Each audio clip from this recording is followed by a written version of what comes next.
Resident Evil, Dino Crisis, Dead Rising, and Devil May Cry.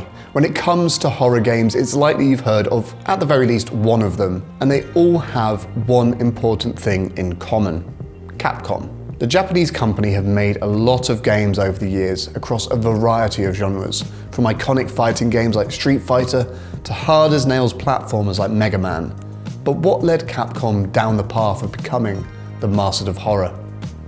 Although many will look at Resident Evil as the start of Capcom's success in the horror genre, it's important to understand how Resident Evil came to be. It wasn't their first foray in the genre by a long shot. The extremely difficult arcade classic Ghosts and Goblins, released in 1985, full of zombies and werewolves and demons, oh my, and was directed by Tokuro Fujiwara. Fujiwara-san joined Capcom in 1983 and was played a part in so many gaming classics that he definitely deserves a place on the Gaming Walk of Fame.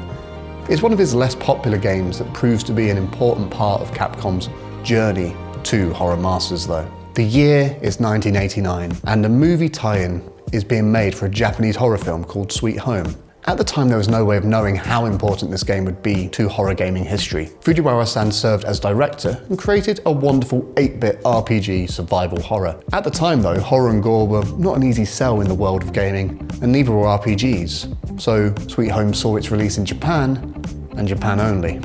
Fujiwara-san went back to working on Capcom classics like Breath of Fire and Mega Man, and even their Disney tie-ins like Aladdin and Goof Troop. And what key figure of Capcom's horror history worked on those Disney tie-ins? A young and eager Shinji Mikami. Fujiwara had mentored Mikami and had tasked him to make a horror game that would share similar elements to the previously mentioned Sweet Home. It would be set in some form of haunted mansion, have limited inventory, puzzles, and more. Fujiwara stated he was confident that horror games could become a genre in themselves. He was right. The game Mikami and the team created at Capcom released in Japan on March 22nd, 1996 on the Sony PlayStation. It was called Biohazard. A few days later, it released in North America. Its name, Resident Evil. It was a critical and commercial success for Capcom, selling millions. In '98, we saw a sequel released, and in '99, we saw a third main story entry in the franchise. Resident Evil was on fire, and it seemed there was no slowing it down, nor slowing down Shinji Mikami, as he found time in '99 to also direct and produce cult dinosaur horror game Dino Crisis. With the end of a millennium looming, so too was a new console generation.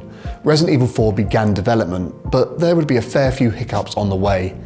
At the very least, 4 versions of the game were scrapped before final release. But striving for Resident Evil perfection would lead Capcom to the birth of another iconic franchise that has its roots in horror. Hideki Kamiya had directed Resident Evil 2 and was trying to make Resident Evil 4 when he accidentally stumbled across something. A cool and stylish action game that Mikami-san had to convince him and the team didn't quite work for the world of Resident Evil.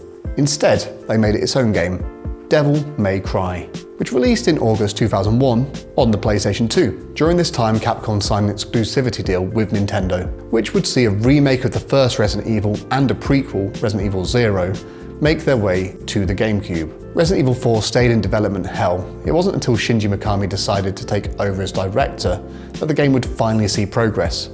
It released in 2004 to critical acclaim and was one of the best-selling games on the Nintendo GameCube. It would also be the last true horror game that Shinji Mikami worked on for Capcom before he left in 2007. Resident Evil 4 set the bar for third-person shooter action games and action horror.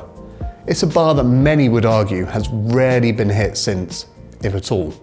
The work of Mikami and the team he worked with at Capcom laid the wonderful foundation for the company to become the masters of gaming horror. They've never been scared to try new things, whether it's populating an entire shopping mall with zombies, like in Dead Rising, or creating an entire new engine and making a VR game to relaunch a franchise, like we saw with Resident Evil 7.